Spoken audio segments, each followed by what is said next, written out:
Hello, today is the 13th session, and it will be about spaces of holomorphic functions, part 2.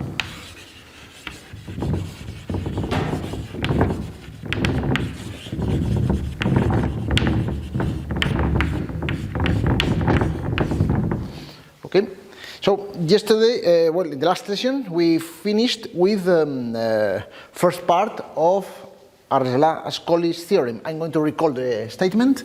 Theorem of Arzelà-Ascoli states the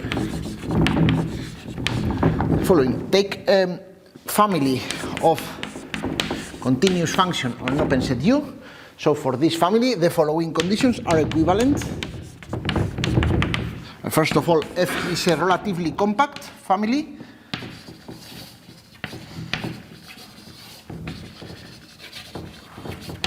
And second, F is a key continuous.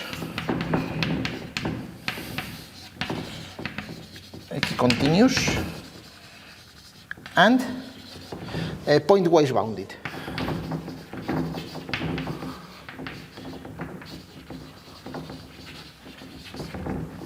Okay? And we had proved in the last session that 1 implies 2. A relatively compact family of continuous function is both a key continuous and pointwise bounded. We are going to show today the opposite. 2 implies 1.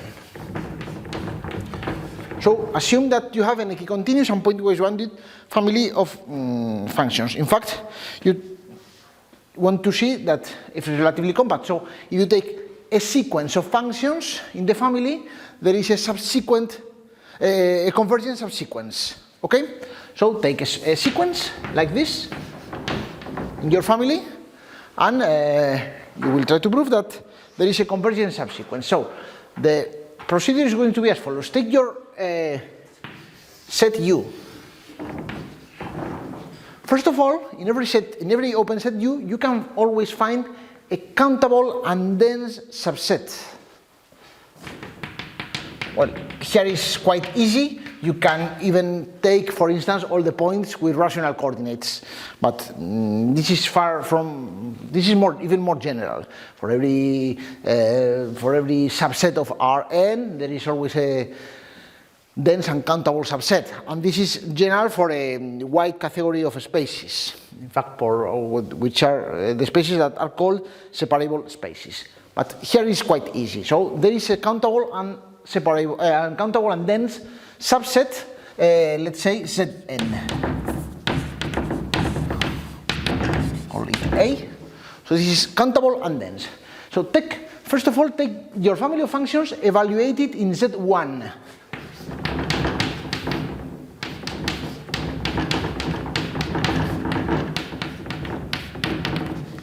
Evaluate your family of functions in Z1.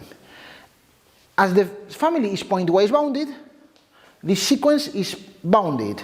So it has a convergent subsequence by Bolzano-Ballestra's theorem. So there exists a convergent subsequence. So there exists a subsequence of the sequence Fn such that F11, let's say, Zn, F12, Zn, F13, Zn, etc. So this converges. This is a convergent sequence. Okay. Now take the sequence F11, F12, F13, etc. and evaluate this sequence in the second point of your dense of your countable and dense subset. So take F11 Z2, F12 Z2, F13 Z2, etc. This is again a bounded set, the bounded sequence, because your set big F is pointwise bounded. So this is bounded, so there exists again a convergent subsequence. So there exists a subsequence of this subsequence that is convergent, so such that F21 Z2, F22 Z2, F23 Z2, etc. It converges. And repeat. this procedure. Repeat. So if you repeat, you have been constructed a, let's say, an infinite number of subsequences like this: f11, f12, f13, etc. And this sequence here of functions converges when evaluated in Z1. You have a subsequence f21, f22, f23, etc. And this converges when evaluated in Z2, etc. f31, f32, f33. This converges when evaluated in Z3, etc. You can repeat this procedure infinitely many times. Okay? But observe that this sequence, for instance, converges when evaluated in Z3, but it also converges when evaluated in Z1, in Z2, and Z1, because it is a subsequence of this one, and this one was a subsequence of this one. So its subsequence here converges in a finite number of points or our countable and dense subset. Okay? Now, the trick is consider the diagonal here. Consider the diagonal, call gi to the function fii. So you have constructed a subsequence of your original sequence which converges in every point of A. Okay? So from the fact that you have a sequence of functions, of continuous functions on U, and on U there is a countable and then subset, you have been able to construct a sequence of functions, a subsequence of Fn converging in all points of a countable and dense subset. Okay, so this is the first. Know that it's convergent in every point, at every point. It's diagonal. Well, this is a very simple computation. As you know, this sequence converges in Z1, this sequence converges in Z2, this sequence converges in Z3, and this sequence converges in Z3, Z2, Z1. So this sequence here, if you cut, for instance, here, from here, every element here, if you take all these elements here, they are going to converge in Zn, Zn minus 1, Zn minus 2, etc. So in the first n points. So if you take any point Zn, you can find a, let's say, a point in your sequence such that you know that from here and beyond, this sequence is convergence in that point. As here you have a finite number of elements, this is not a problem. So this is a very standard argument of convergence even in, let's say, of sequence in real variables. It's not, well, it's a very tricky and interesting argument, this one. And this is useful in several contexts, but it's not a complicated, let's say, not complicated to verify the truth of the statement. Okay?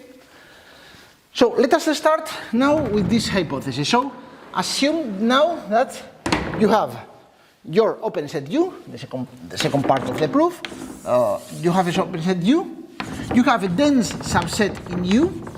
Now, doesn't matter if it's countable or not, but of course it is countable in your case. And assume you have a sequence of functions, of continuous functions, an equicontinuous sequence. Okay, don't forget that we are in the case, you are in this hypothesis, under this hypothesis. So you have an equicontinuous sequence that you know that converges in every point of A. This is your starting point for the second part of the proof. Converges in every point of A. We're going to show that equicontinuity implies that in fact your sequence converges everywhere. Okay? So, in order to see that it converges everywhere, take any point, Z, of U. You want to see that your sequence Fn converges at any point. So, you want to see that this sequence is convergent. We are going to show that in fact this is a Cauchy sequence. It is a Cauchy sequence. So we want to evaluate this difference for, let's say, enough big values of nm. Take epsilon positive. And epsilon positive. As you know that your family of functions is a key continuous, by the definition of a key continuity, there exists some delta, some positive delta, such that if z prime minus z is smaller than delta, you know that f of z prime minus f of z is smaller than epsilon over 3 for every function f in your family.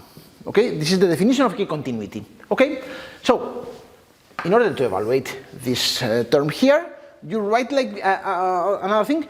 Okay, as A is dense, there exists a point in A. There exists a point of A in this neighborhood of radius delta of the point Z, such that omega minus Z is smaller than delta by density. Okay, and you know that your sequence converges in the point omega. So now you bound this term, and you bound this term like this. Fn of omega plus Fn of omega minus Fm of omega plus Fm of omega minus Fm of z. Okay, the first term there, because the choice of delta, you know that this term is smaller than epsilon over 3. And it's the same with this, there is a small mistake here, some m. The third term is also smaller than epsilon over 3. And now you know that the sequence Fn of omega is convergent, because it converges in every point of A, and omega is a point of A. So as this is convergent, this is a Cauchy sequence. So taking n and m big enough, n and m greater than certain natural number n0, you can verify that this term is also strictly smaller than epsilon over 3. So this is smaller than epsilon, you are done.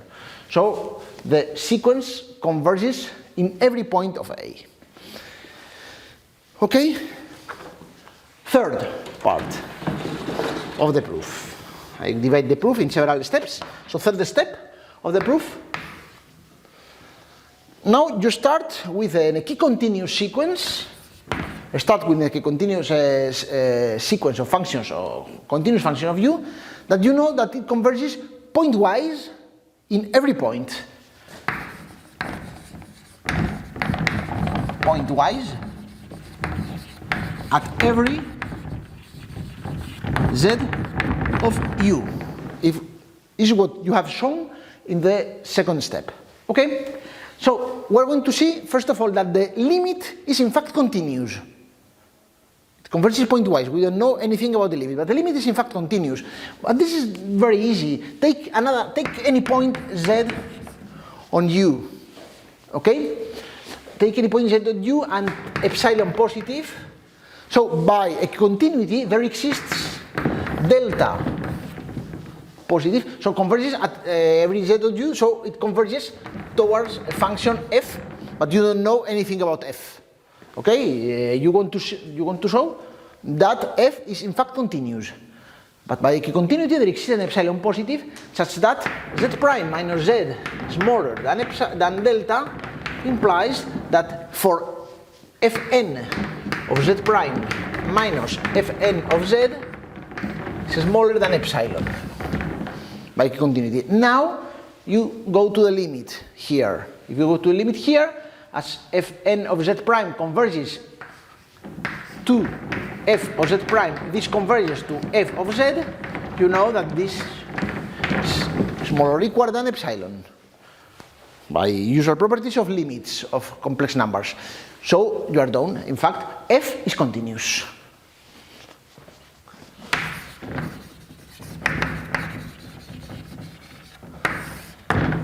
f is continuous. So the limit in fact is continuous. But you want more. You want not the limit is continuous. To show that big F is relatively compact, you want to show that if you take any sequence in big F, there is a subsequence, a convergent subsequence. Convergent means that it converges uniformly in every compact set. Okay?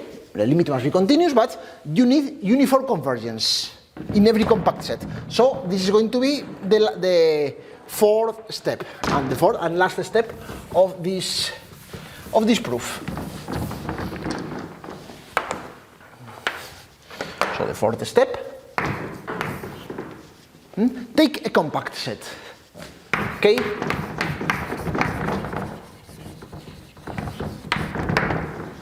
Okay? If you take any point in K, by an epsilon positive, you take epsilon positive, you take any point in K, by continuity, there exists a delta, by continuity in delta, there exists some delta Z positive such that Z prime minus Z smaller than delta, Z delta Z, implies that for every function, let's say for instance every Fn,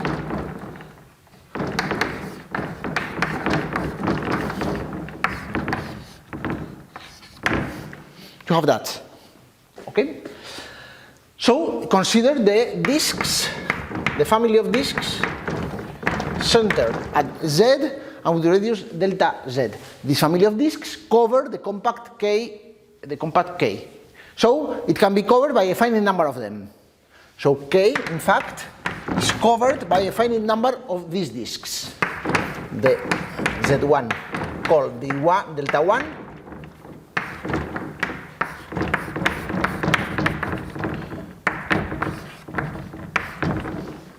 consider this family of disks. So you want to see that convergence is uniform in K. So you want to take Z in K and to compute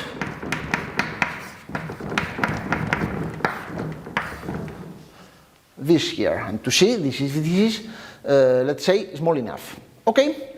As Z is in K, Z is in one of these disks.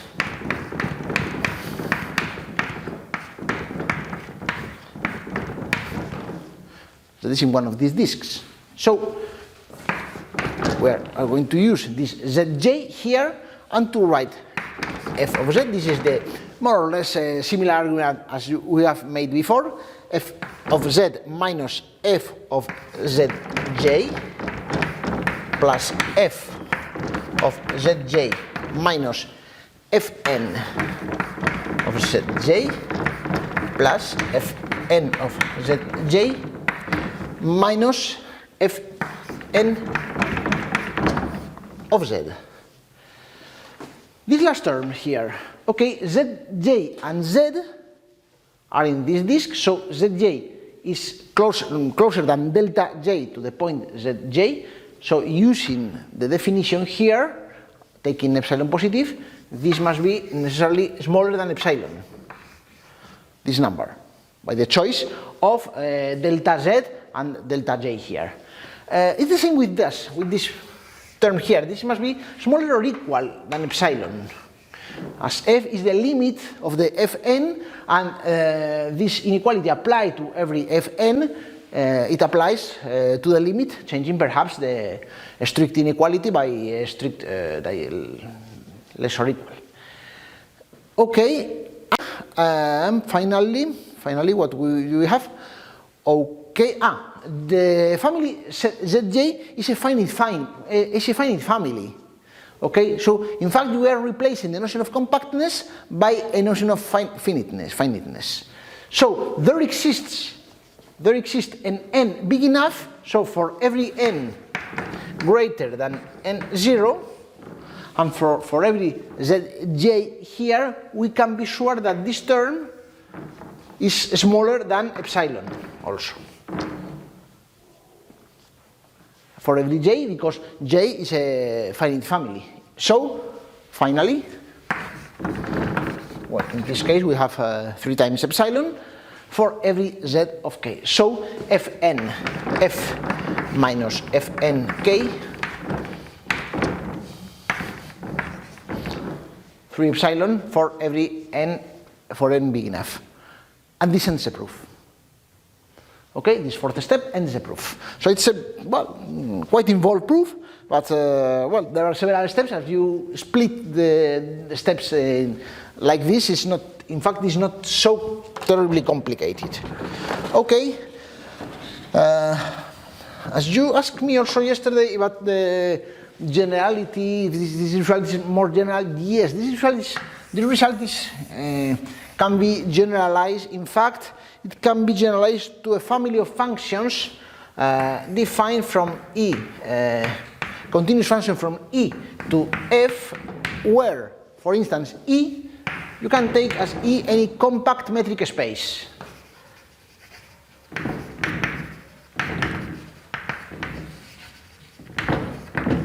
E as a compact metric space, and F, you can take as F, for instance, a Banach space. Banach space is a complete normed space. The result is true in this context. So a relatively compact family is equicontinuous and pointwise bounded. Pointwise bounded, in this case, can be translated also in terms of metric spaces as, well, the set of values is relatively compact, also something like this.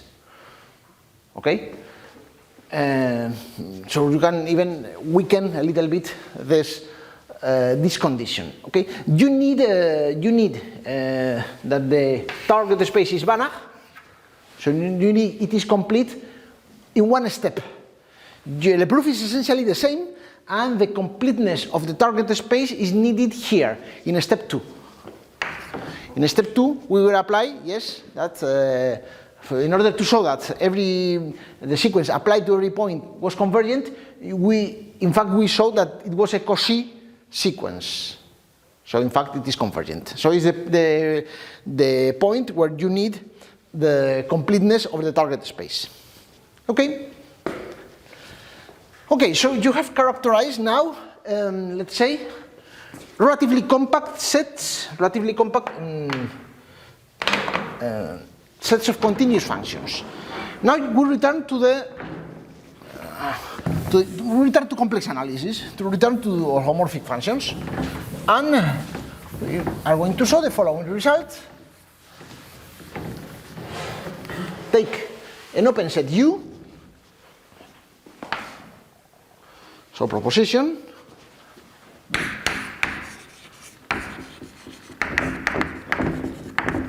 take an open set U contained in C, and a family of holomorphic functions. So if F is uniformly bounded,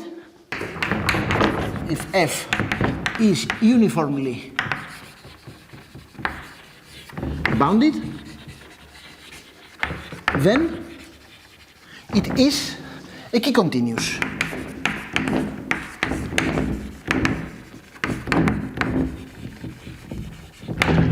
So for any uniformly bounded of holomorphic functions, you have equicontinuity. Okay, so, well, take your family and take a point, Z, on U, and you want to bound something as fz prime minus fz. You want to bound this term in absolute value. Okay? Take, for instance, an epsilon positive, let's say. No, we're not going to need epsilon positive. We will see at the end what kind of epsilon we may need. Okay? But what you know is that Z is in U, so there exists a disk, a closed disk, center at Z of radius R, completely contained in U. Okay? So here we apply Kochi Theorem, as the functions are holomorphic. We take Z prime. We're going to take Z prime, but closer to Z, closer than R over 2. take z prime in the disk center at z and of radius r over 2. And let us bound this expression here. So f of z prime is 1 over 2 pi I times the integral along the circle of radius r, so along the border of this disk, okay, of f of omega, omega minus z prime, minus 1 over 2 pi I, the integral along the same path of f omega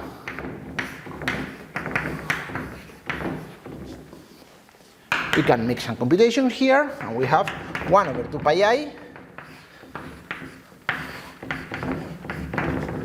times 1 over omega minus z prime minus 1 over omega minus z.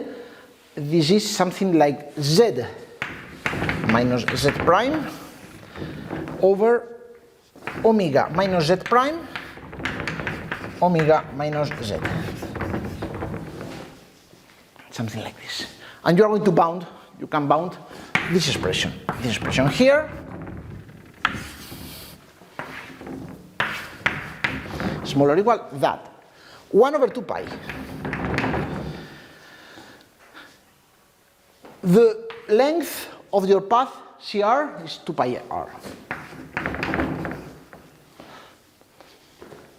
Now, you know that in your hypothesis, your family big F is uniformly bounded. This means that they are uniformly bounded in every compact set. CR is a compact set. So there exists a uniform bound for every function f in the family in the compact set CR. So take such a bound, big M, a bound of every function f in this circle. Okay? Now you have z minus z prime, the numerator here, and the denominator omega minus z prime, as z prime is in the disk of radius r over 2 and omega is in the circle of radius r, this number in modulus is greater than r over 2. So we have an r over 2 here. And omega minus z in modulus is exactly r. So 2 pi, r with some r here. So we have something as 2m z minus z prime. So, and this bound is independent of your function f. So for every function f of your family, you have found that f z prime minus f of z is smaller than this constant times z minus z prime. And this is enough to have equicontinuity of your family. You can find the delta uniform for every function of your family. So this shows equicontinuity.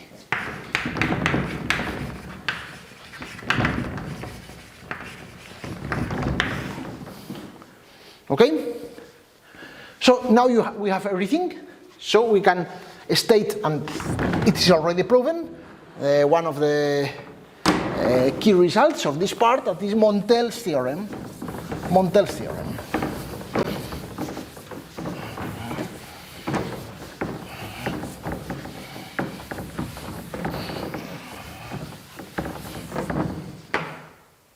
Montel's theorem that says the following.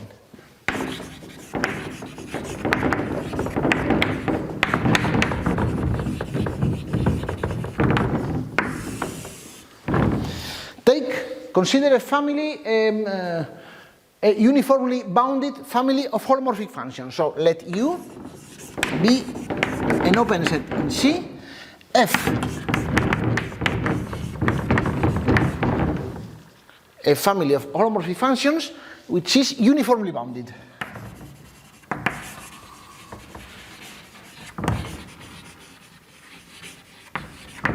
Then it is relatively compact.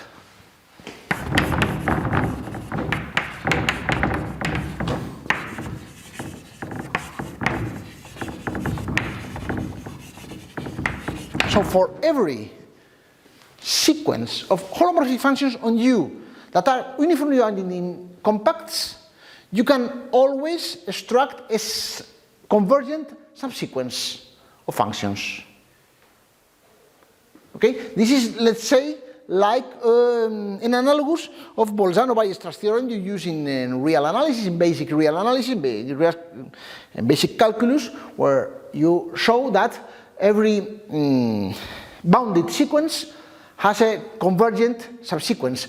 More or less is that you have replaced the word bounded by the word uniformly bounded. Bounded here means bounded in every compact.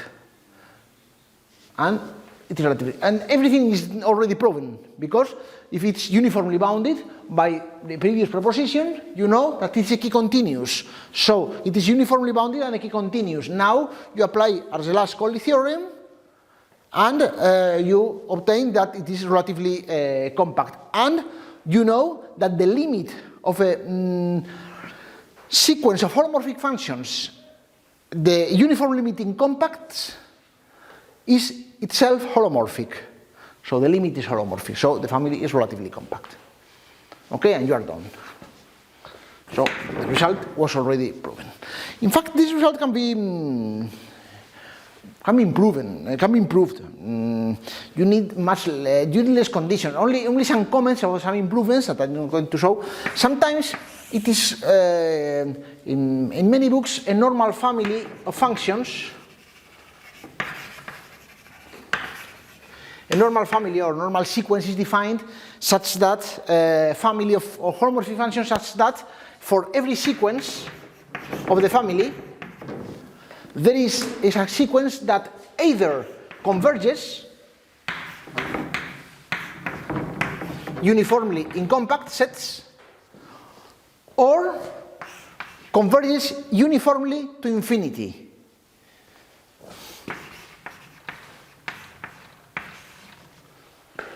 In every compact set. For instance, you take the family Fn of z equal to n, to the constant natural number n. This is a family of functions that is convergent uniformly to infinity. Okay, and okay, so in fact you can generalize a little bit all this notion. Instead of working with holomorphic functions, you could work with meromorphic functions, so functions admitting the value infinity. Now, to work with meromorphic functions, you have to change a little bit your notion of distance between functions. But what does it mean, distance to infinity? It cannot be infinity. So you use what is called the chordal distance. Chordal distance is, as you know, that the plane plus the Riemann sphere, the plane, complex plane plus the infinity, is the image of a sphere. So if you have 2 points here, you can say that the distance is the following. You take their counter images in the sphere here, and you take the distance in the sphere. This is what is called the chordal distance. So in this sense, you can speak about the distance to infinity, because, okay, the distance, what is the distance to this point to infinity? You take its counter image and you take the distance from this point to the North Pole. This is the distance to infinity. So working with this distance, you can put the topology in the space of meromorphic functions, and you can work with meromorphic functions, and you can work more or less like this. And define, in this case, something a little bit more general. Let's say that relatively compact families, which are called normal families. A normal family would be a family such that it converges, a subsequence either converges uniformly. For instance, if they are holomorphic functions, either converges uniformly to a holomorphic functions or to a holomorphic function, or it converges uniformly to infinity. This will be called a normal. So there exists also a celebrated theorem, also Montel, but quite hard. Or another Montel, let's say, hard theorem, that states the following. If you take any family like this, such that this family avoids 2 points, so such that there are 2 points alpha and beta in C that are not in the image of any function of the family, such that alpha and beta does not belong to Fn of u for any n, then the family is normal automatically. So this is, let's say, the hypotheses have weakened a lot. You don't need uniformly boundedness in compacts. You only need for your family that your family avoids 2 points, avoids 2 values. This is a quite hard result. This is all true. For instance, this is an example. This family, of course, it avoids a lot of points. Every non-natural point is not in the image. So this is a normal family. This is a normal family. So it means that there exists a subsequence that is either converging to some holomorphic function or uniformly converging to infinity, which is the case here. There is a subsequence that converges uniformly to infinity. But as I said, this is a quite hard result. Okay, it's only for some information about complements of this theory. Okay. To complete a little bit this part, let us state some let's say consequences of Montel's theorem.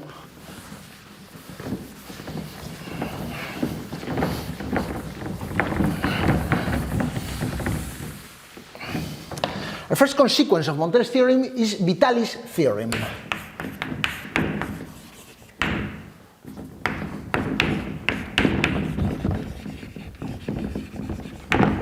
Vitalis' theorem asserts the following.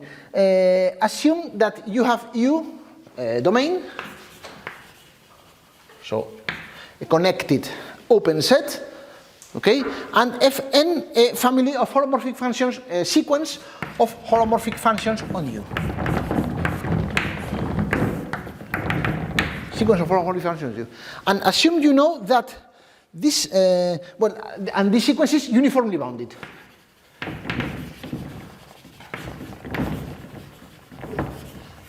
Uniformly bounded, so bounded in every compact, uniformly bounded in every. Assume that you know that your sequence converges, assume that you know that if n converges in every point of A, in a certain subset of U, such that A has an accumulation point. Has an accumulation point in U. Then it converges everywhere. Then Fn converges to F converges uniformly in compact sets in U. So, okay? Your sequence already converges in some subset having at least one accumulation point, it converges everywhere. You don't need, in fact, to, let's say, Montel's theorem tells you that the sequence has a convergent subsequence, but in this case, the whole sequence is convergent. If it already converges in a set with an accumulation point. Which is the reason for that? Let us show this result. Well, assume not. Suppose not. Suppose it doesn't converge uniformly in U. So there exists a compact set in which it doesn't converge. So there exists a compact set such that it is not a Cauchy sequence uniformly in this compact. So there are two sequences, M1, let's say M1, M2, M3, M4, two sequences of indexes, M1, M2, M3, M4, etc., such that F nk minus F mk of Z, evaluated in this compact, is greater than epsilon. For certain epsilon, there exists an epsilon positive, such that this happens because this is not a Cauchy sequence in the topology of the uniform convergence in the compact K, in some compact K. Okay? You have that. Now, this sequence Fnk by Montel's theorem has a convergent subsequence because your sequence is uniformly bounded. So it has a convergent subsequence. Let's call it Fnk converges uniformly in compact sets of U towards certain function, let's say G.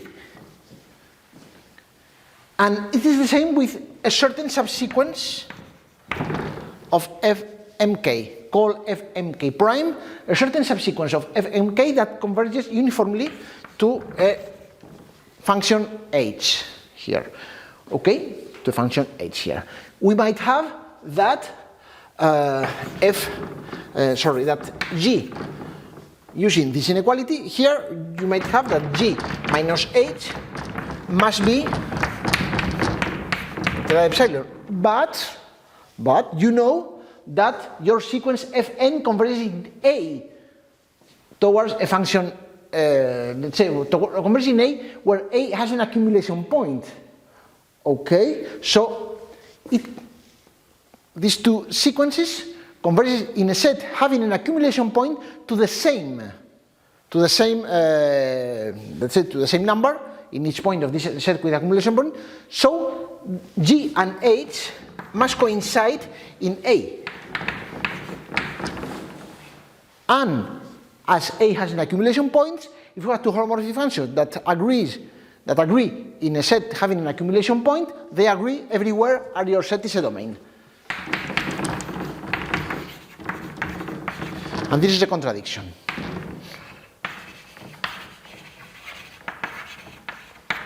This is a contradiction. Okay? So this is a consequence of, in this case, of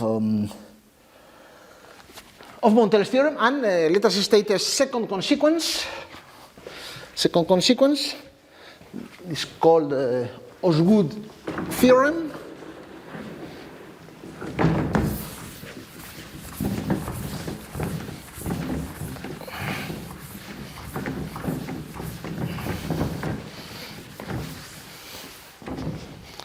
The second consequence reads as follows. Theorem due to Osgood.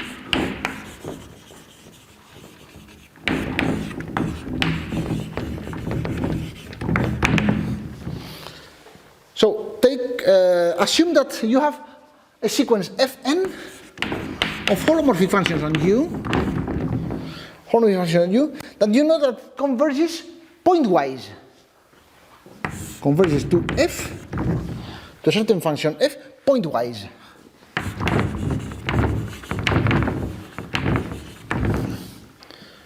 Okay? So there exists a dense open set V containing U, open and dense,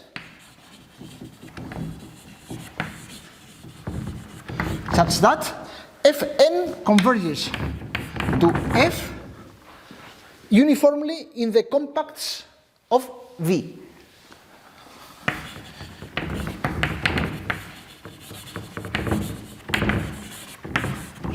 Pointwise convergence implies, in fact, uniformly converging compacts in some open and dense set. In some open and dense set. In particular, this limit F would be holomorphic in V. Perhaps not in all the set U, but at least in V. We are not assuming any regularity condition on the limit F here. Okay? And how can we prove this result?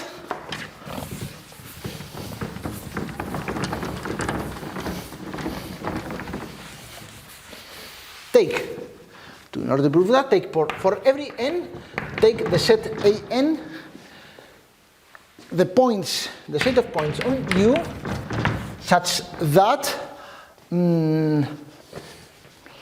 let me remind, such that, for every k, Fk of Z is smaller or equal than n. Okay? the union of the sets AN is U. And this is because your sequence converges pointwise. Here, if you take any point in U, any point Z in U, the sequence Fn of Z, Fk of Z there, converges to some complex number. So in particular is bounded. All the sequence is bounded. So all the sequence is smaller than a certain natural number big N. So this number Z is in one of these sets AN. So the union of the AN is U. AN is closed, as it is an intersection of closed countable intersection of closed subsets as the Fk are continuous, of course. So AN is closed. So we have your open set U written as a countable union of closed subsets. Now we call a certain theorem that possibly many of you know that, but if not, you can look in mostly any book in metric spaces or in real analysis. It is called Berg theorem.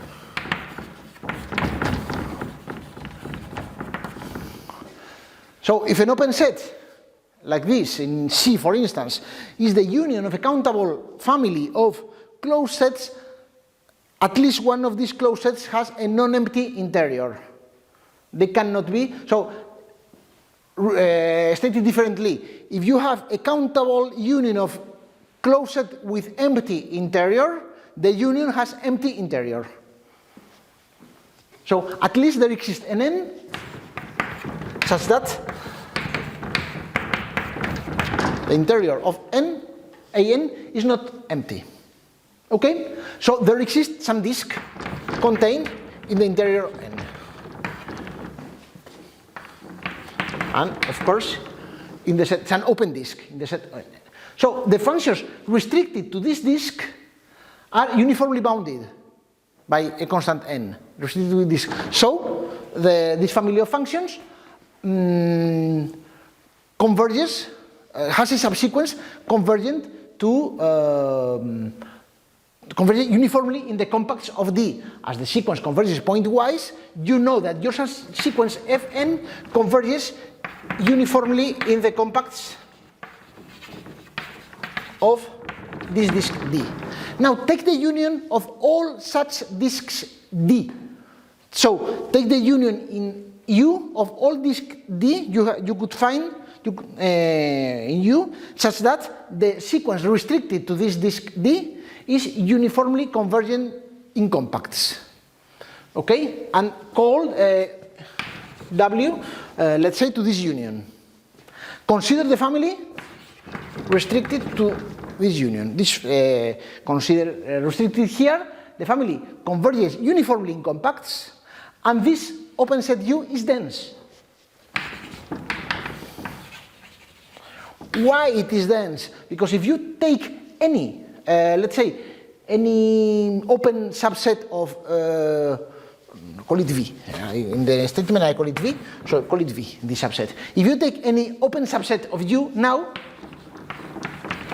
any open subset of U, you can restrict your family Fn to this open subset to apply previous reasoning and to find inside V some disk where it is convergent. So inside V, inside W, you find some disk that would be contained in V by the definition of V. So V intersection of W is not empty. So in fact, this open set W is dense. It's not only open, but also, V is dense. It's not only open, but it's also dense. So these are a couple of consequences of Montel's theorem. Of course, there are many more, but for the moment, I stop here. Thank you.